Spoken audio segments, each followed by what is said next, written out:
నమస్కారం ఎస్ఎస్9 వార్తలకి స్వాగతం. ముందుగా ముఖ్యాంశాలు.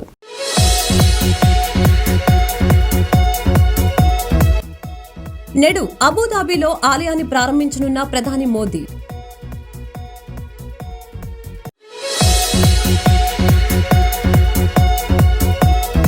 జమ్మూ కాశ్మీర్లోని పుల్వామాలో ఉగ్రదాడి జరిగి ఇవాళ్టికి 5 ఏళ్లు.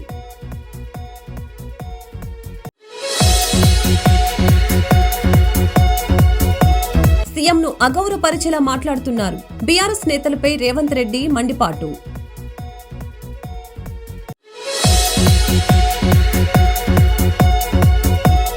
సీఎం క్యాంపు కార్యాలయం నుంచి పలు పరిశ్రమలకు వర్చువల్ గా శంకుస్థాపనలు చేయనున్న సీఎం జగన్. 655 కోట్లతో ఏర్పాటు చేసిన అగ్రో ప్రాసెసింగ్ యూనిట్లను ప్రారంభించనున్న జగన్. ప్రస్తుతం యుఏఈ, ఖతార్ పర్యటనలో ఉన్న ప్రధాని నరేంద్ర మోదీ ఇవాళ యుఏఈ రాజధాని అబుదాబిలో హిందూ దేవాలయాన్ని ప్రారంభించనున్నారు. ఈ ఆలయాన్ని భారీ విస్తీర్ణంలో నిర్మించారు. ఇది పశ్చిమ ఆసియాలోని అతిపెద్ద హిందూ దేవాలయంగా గుర్తింపు పొందింది. కాగా యుఏఈ, ఖతార్ పర్యటనల కోసం ప్రధాని నరేంద్ర మోదీ మంగళవారం భారత్ నుంచి ప్రత్యేక విమానంలో బయలుదేరి వెళ్లారు. మంగళవారం సాయంత్రం అబుదాబికి చేరుకున్న వెంటనే యుఏఈ అధ్యక్షుడు మహమ్మద్ బిన్ జాయద్ తో భేటీ అయ్యారు. ద్వైపాక్షిక అంశాలపై చర్చించారు. అనంతరం మహమ్మద్ బిన్ జాయద్ తో కలిసి మోదీ యుఏఈలో యూపీఐ రూపే కార్డు సేవలను ప్రారంభించారు. ఇవాళ యుఏఈ పర్యటన ముగించుకొని ప్రధాని ఖతర్కు వెళ్లనున్నారు.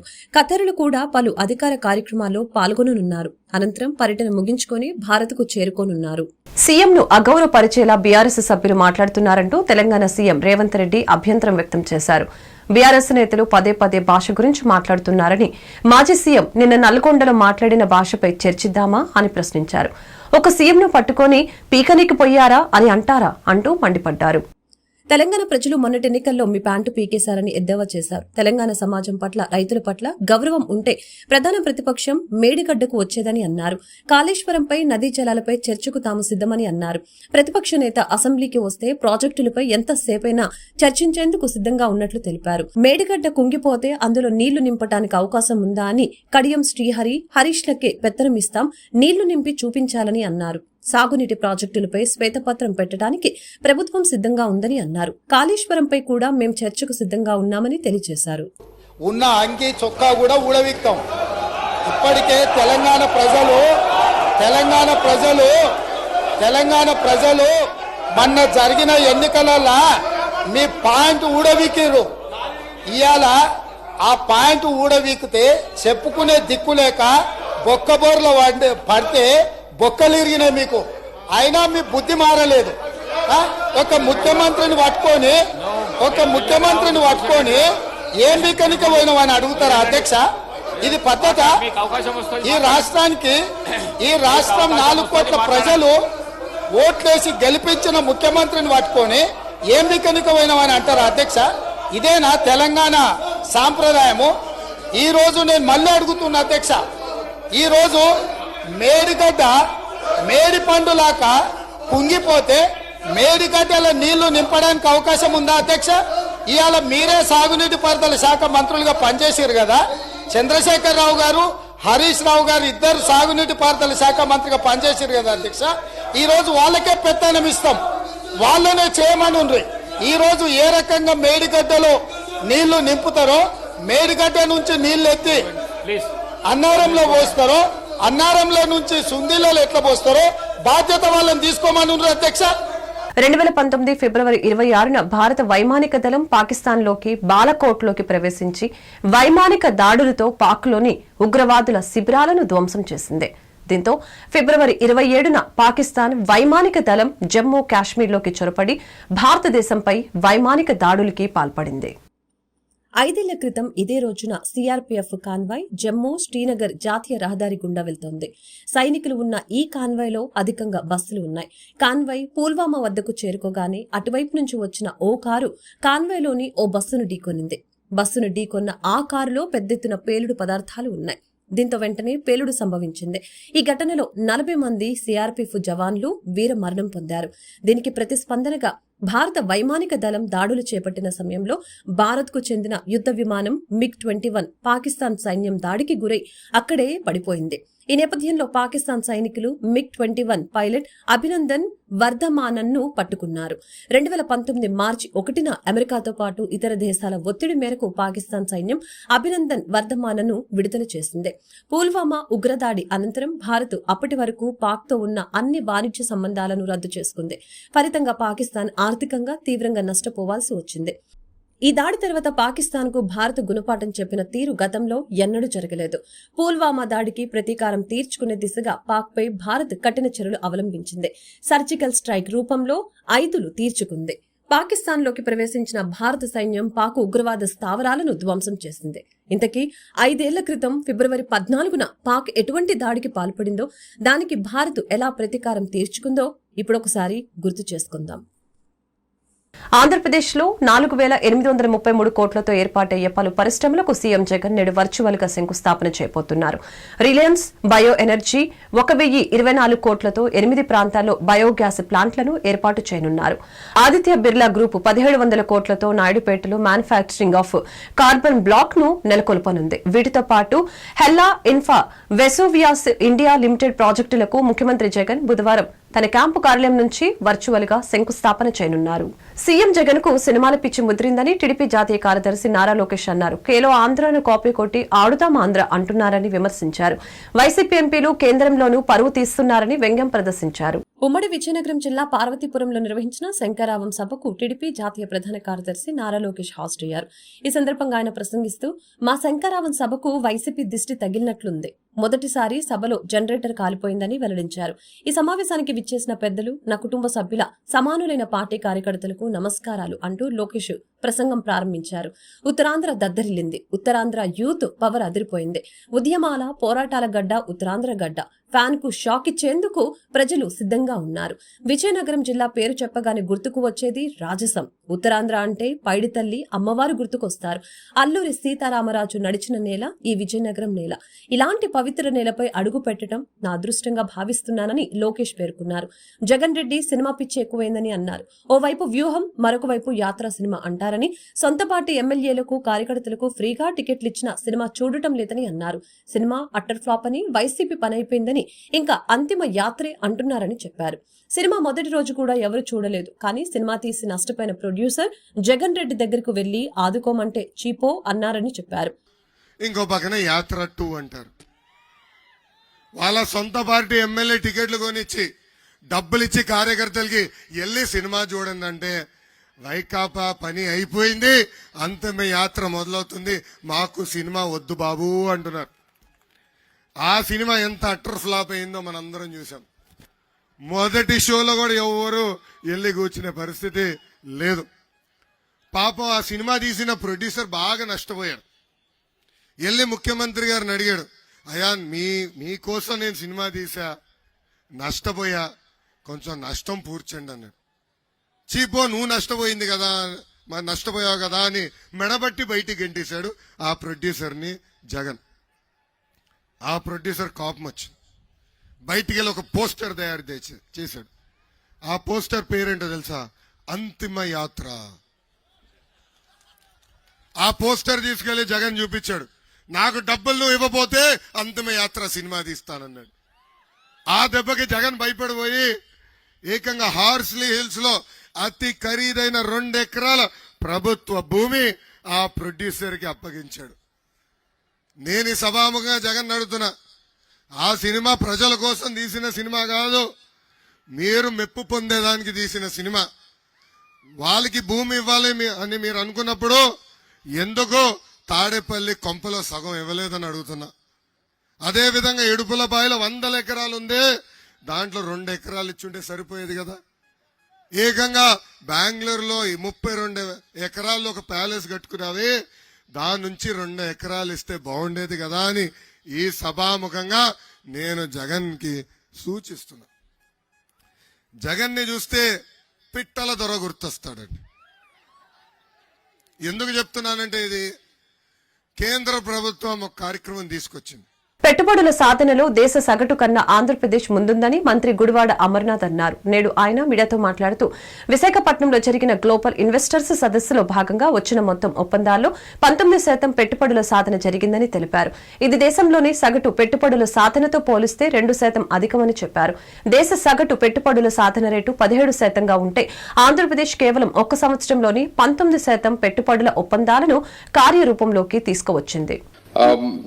Almost all these proposals have been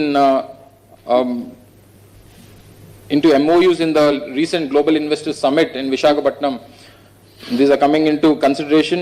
We have almost 19% of consideration out of 386 MOUs that we have done in the Global Investment Summit under the dynamic leadership of our Honorable Chief Minister. We have almost, some of them are in the grounding state. Some of them are in the pipeline, some of them are in the commissioning. We have almost grounded 2,46,235 crores of investment out of 13.1 lakh crore investment that we have claimed in the Global Investment Summit, which is almost 19% of the investment. I think the overall average of grounding of MOUs in the country, and wherever these global investment summits or the partnership summits happen in the country, the average grounding of the MOUs is just 17 to 18% in the country, the average. But within 1 year of time in the state of Andhra Pradesh, we have already grounded 19% of the MOUs that we have done in the Global Investment Summit in the under the dynamic leadership of our Honorable Chief Minister, and we have constituted a committee under the leadership of the Chief Secretary of the state.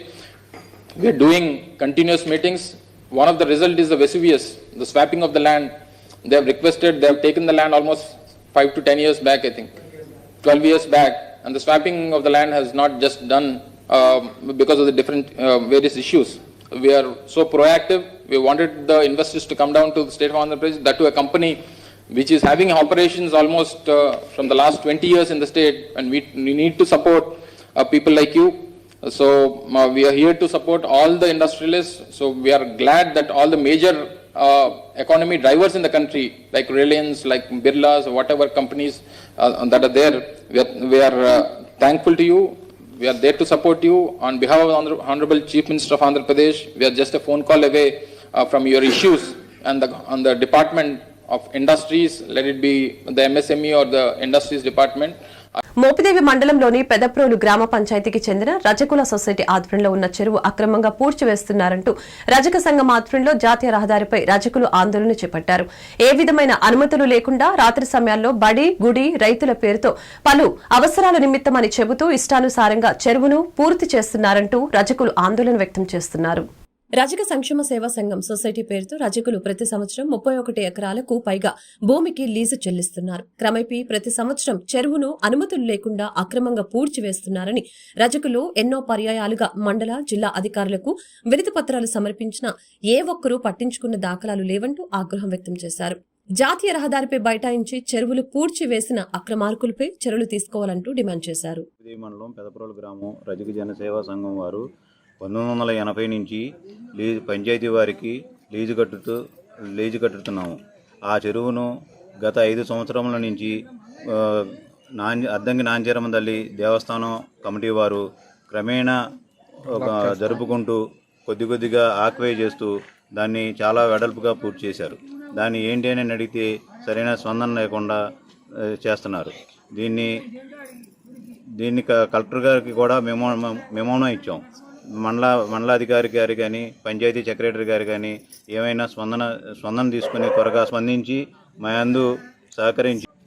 కోట్ల రూపాయలు గడుస్తున్నారు. ఎవరండి కోటేశ్వరరావు? ఎక్కడి నుంచి వచ్చింది డబ్బులు? ఆకులు రాంబాబు, ఆకులు వెంకటేశ్వరరావు, ఆకులు కోటేశ్వరరావు, వెంకటరామయ్య ఎక్కడి నుంచి వచ్చినాయి? 30 సంవత్సరాల నుంచి రజకుల్ని ఇబ్బందులు పెట్టి సారాకో, కళ్ళుకో తలపదలు పెట్టి 30 సంవత్సరాల నుంచి నాశనం చేశాడు చెరువుని. రజకులు కేటాయించిన చెరువు ఇది. అద్దంకి నాంచారమ్మ తల్లి కూడా రజకులు వెమ్మడి, రజక బిడ్డ వెమ్మడి వచ్చింది ఇక్కడికి. ఈ రోజున అమ్మవారి పేరు చెప్పి భూదోపిడి, చెరువు ఆక్యుపై చేయడం. ఎవడండి ఆక్యుపై చేయడానికి? ఏముంది ఆ రాత? మా వెనకాల వచ్చింది, మా రజుల వెనకాల వచ్చింది అద్దంకి నాంచారమ్మ తల్లి. మా వాళ్ళు ఎక్కడ సేవ చేయాలి?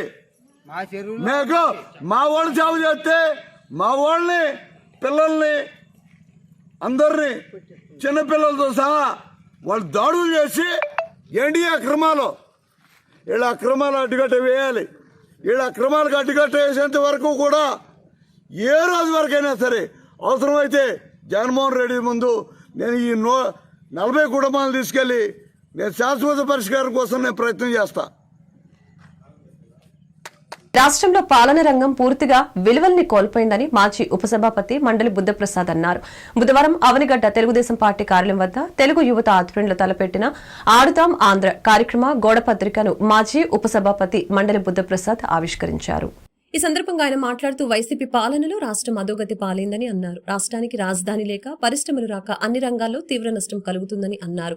ముఖ్యంగా యువత ఉద్యోగ అవకాశాలు కల్పించకుండా యువతను పూర్తిగా నిర్వీర్యం చేశారని ఆవేదన వ్యక్తం చేశారు. రాష్ట్రంలో ప్రభుత్వంతో పోరాడితే తప్ప సాధించలేమని ప్రతి ఒక్కరూ రోడ్డుపైకి వస్తున్నారని ప్రభుత్వ ఉపాధ్యాయులు, అంగన్వాడీ ఉద్యోగులు, డీఎస్సీ అభ్యర్థులు ఉదాహరణగా చెప్పారు.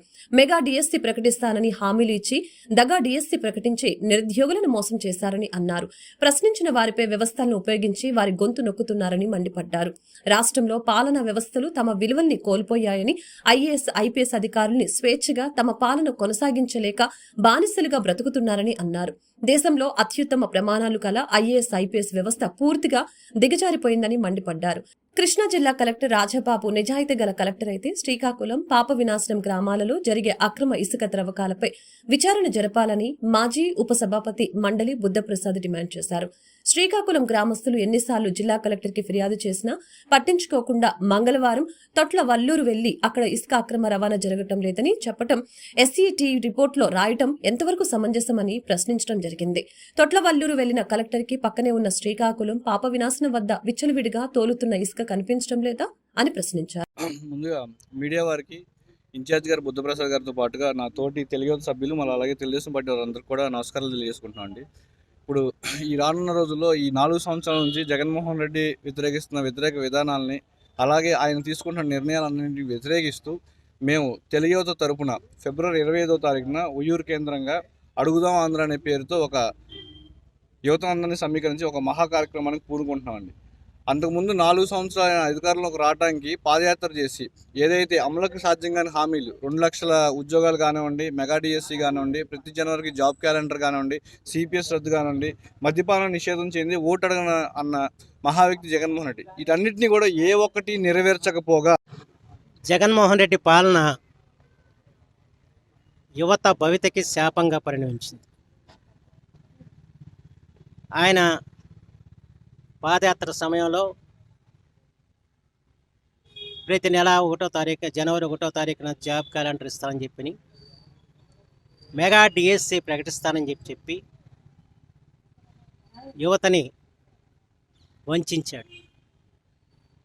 ఆయన మాటలు నమ్మి యువకులు మోసపోయిన పరిస్థితి వచ్చింది. ప్రత్యేకించి మెగా డిఎస్సీ ప్రకటిస్తానని చెప్పిన వ్యక్తి ఇవాళ దగా డిఎస్సీని ప్రకటించాడు. ఈ అవనిగడ్డలోనే కొన్ని వేల మంది రాష్ట్రం నలుమూల నుంచి వచ్చి ఈ 4.5 సంవత్సరాలుగా ఇవాళ డిఎస్సి అలాగే టెట్ కోచింగ్లు తీసుకుంటున్నారు. నిజంగా ఒక్కొక్క యువకుడి యొక్క గాథలు వింటామంటే హృదయ విదారకంగా ఉంటాయి. అప్పులు సప్పులు చేసి తండ్రి పంపించిన ప్రభుత్వము 6100 పోస్టులకు నోటిఫికేషన్ ఇచ్చింది. అందులో చాలా జిల్లాలకు 0 పోస్టులు ఇచ్చింది. మళ్ళీ పిల్లలు ధర్నాలు చేస్తుంటే కొన్ని జిల్లాలకు 100 కేటాయిస్తూ మళ్ళీ ఒక జీవో జారీ చేసింది. ఇంత తక్కువ పోస్టులు అసలు ఆయన ఏం చెప్పాడు? 5 ఏళ్ల కిందట 23,000 పోస్టులతో మేము వస్తానని నోటిఫికేషన్ అన్నాడు. పోయేటప్పుడు కూడా వచ్చేటప్పుడు సరికాదు. కనీసం ఎన్నికల ముందర కూడా 6,100 పోస్టులతో నోటిఫికేషన్ వేస్తే ఎలా అన్ని జిల్లాల పిల్లలు ప్రిపేర్ అవుతుంటారు కదా, మరి కొన్ని జిల్లాలకు 0 పోస్టులు, అలా అంత ఎక్కువ పోస్టులు వేస్తే ఎలా వాళ్ళకు? అంతేకాకుండా టైం కూడా 20 రోజులు టెట్టుకు, 15 రోజులు డిఎస్సికి ఇచ్చాడు. కనీసం అంటే టెట్టుకు 45 రోజులు, డిఎస్సికి 2 నెలలు, అంటే మినిమం 3 నెలల టైం ఇవ్వాలి. ఆ 45 రోజులు మొత్తం కలిసి 35 రోజులు అంటే పిల్లలు చదవడం, అంటే నోటిఫికేషన్ వచ్చినాక బాగా పిల్లలు ఎక్కువ చదువుతారు. అసలు నోటిఫికేషన్ వచ్చినాకనే చదవడం మానేశారు పిల్లలు. మరి 35 రోజుల్లో ప్రపంచంలో ఎవరన్నా టెట్ డిఎస్సి 2 కాంపిటీషన్ ఎగ్జామ్లు కండక్ట్ చేస్తారా? ఒక పెద్ద ఆయన బొమ్మ పెట్టుకొని ఒక పార్టీ కండక్ట్ చేసి, ఆ రాజశేఖర రెడ్డి గారి బొమ్మ పెట్టుకొని, ఆ బొమ్మను నమ్మి ఈ పార్టీని ఇన్వైట్ చేశారు ఆంధ్రాలోకి. అంత పెద్ద ఆయన బొమ్మ పెట్టుకొని 15 రోజులకు టెట్టు, 10 రోజులకు డిఎస్సి, ఇంత ఘోరమైన జీవోలు అసలు ఏదన్నా అడిగితే చేస్తారు. ఓట్ల ముందర ఒక డిఎస్సి వేయడము, అది 6,000 అంట. కనీసం అంటే మేము ఏమనుకున్నామంటే 23,000 అంటే ఓ 15,000 ఉంటుందిలే అని మేము ఎక్స్పెక్ట్ చేసుకున్నాం. కనీసం 6,000, అన్ని జిల్లాల్లో కొన్ని సబ్జెక్టులకు 0, అంటే 5 ఏళ్ళు ప్రిపేర్ అయ్యి పిల్లలు ఇంటికి పోవాలన్నా? ఇంటికి పోయి అసలు వాళ్ళు మళ్ళీ ఓట్లు వేయాలన్నా వద్దా? ఒక బలమైన పార్టీ మేము, మళ్ళా 175 మేమే గెలుస్తామని చెప్తున్నారు. ఇంత బలమైన పార్టీ చేసే విధానాలు ఎట్లా ఉండాలా? అవి మాకు ఒక్కటి కూడా కనపడడం లేదు. దయచేసి మేము ఒక గ్రూప్ 2 ప్రిలిమినరీ పరీక్ష రాసే అభ్యర్థుల కోసం ఈ నెల 18న జరిగే అవగాహన సదస్సును ఉపయోగించుకోవాలని శాసన మండలి సభ్యులు కెఎస్ లక్ష్మణరావు మాట్లాడుతూ, రాష్ట్ర ప్రభుత్వం ఏపీపీఎస్సీ ద్వారా సర్వీసులకి సంబంధించి ప్రిలిమినరీ పరీక్ష ఈ నెల 25న జరుగుతుందని తెలిపారు. ఈ నేపథ్యంలో గ్రూప్ 2 ప్రిలిమినరీ పరీక్షకు అవగాహన కల్పించడానికి భారత ప్రజాతంత్ర యువజన సమైక్య డివైఎఫ్ఐ, భారత విద్యార్థి ఫెడరేషన్ ఎస్ఎఫ్ఐ ల సంయుక్త ఆధ్వర్యంలో ఈ నెల 18న ఆదివారం నాడు గుంటూరులో ఏసీ కళాశాలలోని అసెంబ్లీ హాల్ నందు సదస్సు నిర్వహించడం జరుగుతుందని తెలియజేశారు. Andhra Pradesh public service commission group 2 సర్వీసులకు సంబంధించి 900 పోస్టులతో నోటిఫికేషన్ విడుదల చేసింది. ఈ పరీక్షలో ఎంఆర్ఓలు, మున్సిపల్ కమిషనర్లు, సబ్ రిజిస్ట్రార్లు మొదలైన పోస్టులు ఉంటాయి. ఈ పరీక్షకు సంబంధించి ప్రిలిమినరీ పరీక్ష ఫిబ్రవరి 25న జరగబోతుంది. మెయిన్స్ పరీక్ష బహుశా ఎన్నికల తర్వాత జరుగుతుంది. ఈ ప్రిలిమినరీ పరీక్ష, మెయిన్స్ పరీక్ష సంబంధించి అభ్యర్థులకి అవగాహన కలిగించడానికి ఎస్ఎఫ్ఐ, డివైఎఫ్ఐ ఈ 2 సంస్థల ఆధ్వర్యంలో రేపు 18వ తేదీ ఆదివారం ఉదయం 10 గంటలకి ఏసీ కాలేజ్, ఆంధ్ర క్రిస్టియన్ కళాశాల అసెంబ్లీ హాల్లో ఒక అవగాహన సదస్సు ఏర్పాటు చేయడం జరిగింది. ఈ అవగాహన సదస్సులో అభ్యర్థులకి సిలబస్సు, పరీక్షకు ప్రిపేర్ అయ్యే విధానం, అలాగే ప్రామాణికమైన పుస్తకాలు మొదలైన అంశాలను వివరించడమే కాకుండా వచ్చిన అభ్యర్థులందరికీ కూడా ఈ సిలబస్లో ఉన్న భారత సమాజం అనే టాపిక్కు సంబంధించి ఒక 128 పేజీల పుస్తకం, ఆంధ్రుల చరిత్ర, ఆంధ్రప్రదేశ్ ఆర్థిక వ్యవస్థకు సంబంధించి ఒక 100 పేజీల పుస్తకం, ఈ 2 పుస్తకాలు కూడా ఉచితంగా ఇవ్వబడతాయి. అందువల్ల గుంటూరు నగరంలోను, గుంటూరు చుట్టుపక్కల ఉన్నటువంటి అభ్యర్థులందరూ కూడా ఈ అవకాశాన్ని ఉపయోగించుకోవాలని, ఈ అవగాహన సదస్సుకి హాజరై ఈ పరీక్షకు సంబంధించి తమకు ఉన్నటువంటి సందేహాలను నివృత్తి చేసుకోవాలని చెప్పేసి హృదయపూర్వకంగా కోరుతున్నాం. ఈ అవగాహన సదస్సులో ప్రిలిమినరీ పరీక్ష, మెయిన్స్ పరీక్షలో ఉన్నటువంటి సిలబస్ మొత్తాన్ని కూడా విశ్లేషించడం జరుగుతుంది. అభ్యర్థులకి ఒక అవగాహన పెంచడానికి కృషి జరుగుతుంది. 18వ తేదీ ఆదివారం ఉదయం 10 గంటలకి ఏసీ కాలేజ్ అసెంబ్లీ హాల్లో ఈ సదస్సు జరుగుతుంది. ప్రభుత్వ ఆసుపత్రిలో లూజ్ మోషన్స్ తో చికిత్స పొందుతున్న రోగులకు వివిధ రకాలైన పౌష్టికాహారాన్ని మంగళవారం నుంచి ప్రారంభించినట్లు ఆసుపత్రి సూపరింటెండెంట్ డాక్టర్ కిరణ్ కుమార్ తెలిపారు. మంగళవారం రాత్రి 11 గంటల నుంచి తెల్లవారుజామున వరకు పౌష్టికాహారాన్ని అందజేసినట్లు ఆయన చెప్పారు. ఈ సందర్భంగా మీడియాతో మాట్లాడుతూ ఆసుపత్రిలో చేరిన బాధితులందరికీ ఎలాంటి ఇబ్బందులు లేకుండా ప్రత్యేక శ్రద్ధ తీసుకుంటున్నామని ఆయన చెప్పారు. వాళ్ళకి నచ్చిన టిఫిన్ పెట్టండి, ఇడ్లీ కానీ, వాళ్ళకి చాలామంది ఉప్మా అంటున్నా, ఉప్మా నచ్చట్లే కానీ, కొంతమంది బ్రెడ్ నచ్చట్లా, ఎవరికి నచ్చితే చేసి పెట్టండి. ఉన్నవట్లేదు ఫ్రూట్స్ ఇవ్వండి, అరటిపండు కానీ, ఏదైనా ఎక్స్ట్రా ఖర్చు అయినా మాకు చెప్పండి, మీరు దాన్ని మీరు మధ్యాహ్నం అన్నం పెట్టండి. చాలామంది పెరుగు అన్నం తిందామంటున్నారు, కొద్దిగా రైస్లో పెరిగి మజ్జిగ పోయకుండా కర్డ్ పెద్ద చేసి వాళ్ళకి ఇవ్వండి. దాంతోపాటు ఇంకేదైనా నిమ్మకాయ పచ్చడి ఏదైనా ఉంటే అది కూడా పెట్టండి. చూడండి ఎవరికి ఏది కావాలంటే అది ఇవ్వటం అనేది మనం చేయాలి. మేము వండిందే తినండి, తింటే తినండి, లేకపోతే లేదనేది ఇప్పుడు ఉండకూడదు. మీరైతే మంచి పని చేశారు. మీరు కూడా గణేష్, జై గణేష్ అని మేము కూడా మరొకసారి జై గణేష్ అంటాం. కానీ వీళ్ళందరూ కూడా కోరుకొని వెళ్ళాలని కూడా మనం కూడా కోరుకుందాం. మీరందరూ కూడా జాగ్రత్త చేయండి. అమ్ములు ఆ ఫార్మసీ అయితే మాత్రం మీరు డ్రగ్స్ ఏది కావాలంటే అది తెచ్చుకోండి, లేదు అనే మాట లేకుండా తెచ్చుకోండి. అవసరమైతే బయట నుంచి కొనేది తేయడానికి వాళ్ళ గవర్నమెంట్ రెడీగా ఉంటుంది. అక్కడ లేదు అనేది మాత్రం పెట్టకండి అమ్మా. తాళాలు తెప్పించుకొని ఇది ఉంటుంది డ్రగ్స్ వాడండి. మీ డాక్టర్ గారు మాకు అవసరం అయితే ఫోన్ చేయండి. నేను ఇప్పుడు 24 hours అందుబాటులో ఉంటాను. శారదా కాలనీ ప్రాంతంలో వాంతులు విరోచనాలతో మృతి చెందిన పద్మ కుటుంబానికి వైద్యారోగ్య శాఖ మంత్రి విడుదల రజని 5 లక్షల రూపాయల చెక్కును అందజేశారు. మున్సిపల్ కమిషనర్ నగర మేయర్తో కలిసి పద్మ నివాసం వద్దకు వచ్చి ఈ చెక్కును అందజేశారు. ఈ కుటుంబానికి ప్రభుత్వ పరంగా అన్ని విధాలుగా ఆదుకుంటామని హామీ ఇచ్చారు. వై కృష్ణకాంత్, డివైఎఫ్ఐ జిల్లా కార్యదర్శి. డివైఎఫ్ఐ ఎస్ఎఫ్ఐ ఆధ్వర్యంలో లక్ష్మణరావు గారి సారథ్యంలో గ్రూప్ 2 ప్రిపేర్ అవుతున్న అభ్యర్థుల కోసం సదస్సు నిర్వహించడం జరుగుతూ ఉంది. ప్రధానంగా డివైఎఫ్ఐగా నిరుద్యోగ యువతకి ఉద్యోగాల కోసం నిరంతరం ఆందోళన చేస్తూ ఉంటాం. ఆందోళన చేయటమే కాకుండా ఈరోజు గ్రూప్ 2 ప్రిపేర్ అవుతున్న అభ్యర్థులకి సిలబస్ ఎక్కువగా ఉంటున్న నేపథ్యంలో వాళ్ళు ఏ విధంగా ఈజీగా ఉద్యోగం సంపాదించడానికి కానీ ఎట్లా ప్రిపేర్ అవ్వడానికి తెలియజేయటం కోసం డివైఎఫ్ఐ ఆధ్వర్యంలో ఇటువంటి సదస్సులు నిర్వహిస్తూ ఉంటాం. కాబట్టి ఈ సదస్సులకి హాజరవటం ద్వారా నిరుద్యోగులు ఇప్పుడు ఉన్నటువంటి తక్కువ టైంలో కొత్తగా వచ్చినటువంటి సిలబస్లో మంచి మార్కులు తెచ్చుకునే దానికోసం లక్ష్మణరావు గారు అదేవిధంగా మిగతా విద్యావేత్తలు కూడా దీంట్లో ఎట్లా ప్రిపేర్ అవ్వాలని తెలియజేయడం జరుగుతుంది. కాబట్టి రేపు వచ్చే ఆదివారం 18వ తారీఖున ఏసీ కళాశాలలో ఉదయం 10 గంటలు జరిగేటువంటి సదస్సులో నిరుద్యోగ యువతీ యువకులంతా అదేవిధంగా గ్రూప్ 2 ప్రిపేర్ అభ్యర్థులు మొత్తం కూడా పాల్గొని జయప్రదం చేయాలని చెప్పి మేము కోరుతా ఉన్నాం. వార్తలు ముగించే ముందు ముఖ్యాంశాలు మరొకసారి.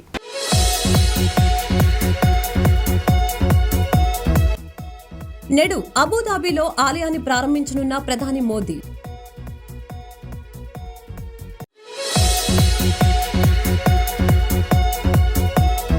జమ్మూ కాశ్మీర్లోని పుల్వామాలో ఉగ్రదాడి జరిగి ఇవాళ్టికి 5 ఏళ్లు.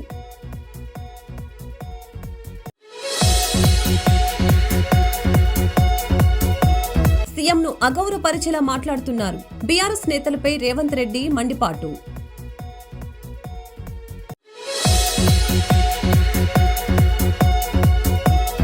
సీఎం క్యాంపు కార్యాలయం నుంచి పలు పరిశ్రమలకు వర్చువల్ గా శంకుస్థాపనలు చేయనున్న సీఎం జగన్. 655 కోట్లతో ఏర్పాటు చేసిన అగ్రో ప్రాసెసింగ్ యూనిట్లను ప్రారంభించనున్న జగన్. ఈ వార్తలు ఇంతటితో సమాప్తం. మరొక బులెటిన్లో మళ్ళీ కలుద్దాం. నమస్కారం.